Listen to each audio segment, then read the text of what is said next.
सारथी, BARTI, TRTI, Mahajyoti या 4 संस्था यामधील निविदांमध्ये मोठा भ्रष्टाचार चौकशी करण्याची सदाभाऊ खोत यांची अधिवेशनात केली मागणी। सारथी, बार्टी, TRTI, महाज्योती या 4 संस्था वंचित घटकांना न्याय देण्यासाठी राज्य शासनाने सुरू केलेल्या आहेत, परंतु त्यामध्ये प्रशासनातील अधिकारी आणि काही क्लासेस यांचे आर्थिक हितसंबंध यामध्ये जोडले गेले आहेत। काही विशिष्ट क्लासेसने या संस्थांमार्फत शिष्यवृत्ती देण्यात येते, मात्र खरे लाभार्थी असलेले विद्यार्थी मात्र वंचित राहत आहेत आणि या 4 संस्थांमार्फत होणाऱ्या निविदा प्रक्रियेमध्ये मोठ्या प्रमाणात भ्रष्टाचार होतो आहे आणि याची तात्काळ चौकशी करून संबंधितांवर कारवाई करण्याची मागणी आज आमदार सदाभाऊ खोत यांनी प्रश्नोत्तर तासाच्या दरम्यान विधान परिषदेमध्ये केली आहे।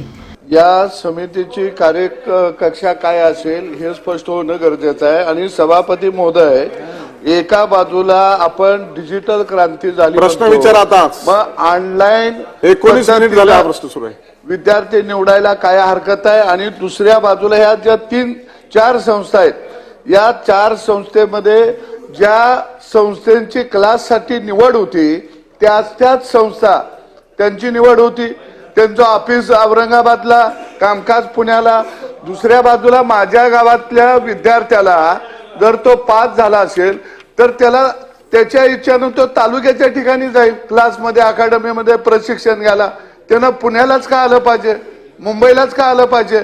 म्हणजे या ज्या संस्था आहेत अधिकारी नाही, ह्यो प्रचंड गंभीर विद्यार्थ्यांचा प्रश्न आहे। अधिकारी, काही विद्यार्थी संघटना, क्लास चालक हे मिळून ठरवतात की हे टेंडर कुणी आणि कसं घ्यायचं, त्याच्यात नियम आणि अट्या कशा घालायच्या, आणि ह्याच्यात 700 कोटी रुपयाचं बजेट आहे आणि जवळजवळ 300 कोटी रुपये ह्याच्यामध्ये भ्रष्टाचार होतो दरवर्षी, आणि चांगल्या प्रामाणिक गरीब विद्यार्थ्यांना ह्याच्यामध्ये काही फायदा होत नाही। आणि म्हणून विद्यार्थ्यावर सोपा की त्यानं त्याच्या तालुक्याच्या ठिकाणच्या क्लासला प्रवेश घ्यायचा का जिल्ह्याला घ्यायचा का गावात घ्यायचा? तुम्ही सांगताय पुण्यामध्ये आमच्याच क्लासमध्ये या, तो क्लासवाला काय फॉरेनवरनं आलाय का, त्याला काय राष्ट्रपतीचं सर्टिफिकेट मिळालंय का?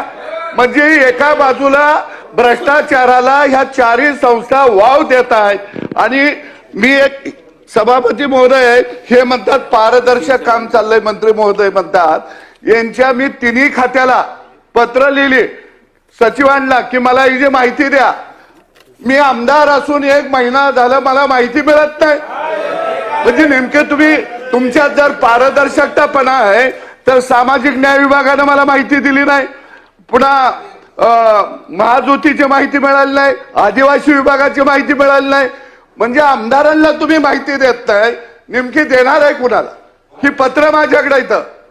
म्हणजे याचा अर्थ हे विद्यार्थ्याशी हे सगळे विभाग खेळत आहेत, हा त्याचा स्पष्ट आहे अर्थ निघतो या।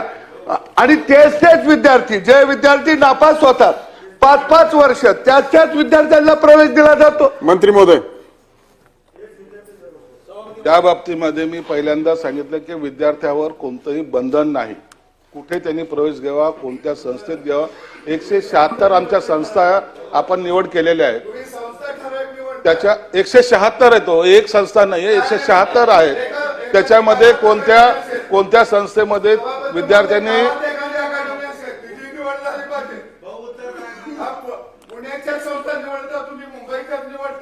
आता हे 176 संस्था का पुण्यात आहेत का? मंत्री महोदय उत्तर देत असतो। स्पष्टपणे सांगितलं की आम्ही 176 संस्थांची निवड केलेली आहे, त्यापैकी विद्यार्थ्याला ज्या संस्थेमध्ये जायचं असेल त्याला तो त्याचा अधिकार आहे, त्यांनी तिथे घेतली पाहिजे, कुणी पुण्यालाच घेतली पाहिजे किंवा संभाजीनगरलाच घेतली पाहिजे असं कोणतंही बंधन नाही। प्रश्न फक्त मला गांभीर्याचा फक्त एकच प्रवीण दरेकर यांनी जो काय उपस्थित केलेला आहे की एक संस्था त्याचे असलेल्या शाखा जर अशा अनेक ठिकाणी असतील आणि त्या जर याच्यात इन्व्हॉल्व होत असतील आणि मग जसं सदाभाऊ जसं सांगतात की त्याची चौकशी लावा, त्याची आम्ही खात्याने येतात, आता त्याची चौकशी सदाभाऊ केली जाईल। विद्यार्थ्यावर आपण लाखो रुपये खर्च करतोय आणि त्याचा जर असा गैरव्यवहार कोणी करत असेल हे आम्हाला तुम्हाला माहिती आहेत अनेक संस्था, त्या संस्थेवर कडक कारवाई सुद्धा केली जाईल आणि त्याची चौकशी सुद्धा केली जाईल।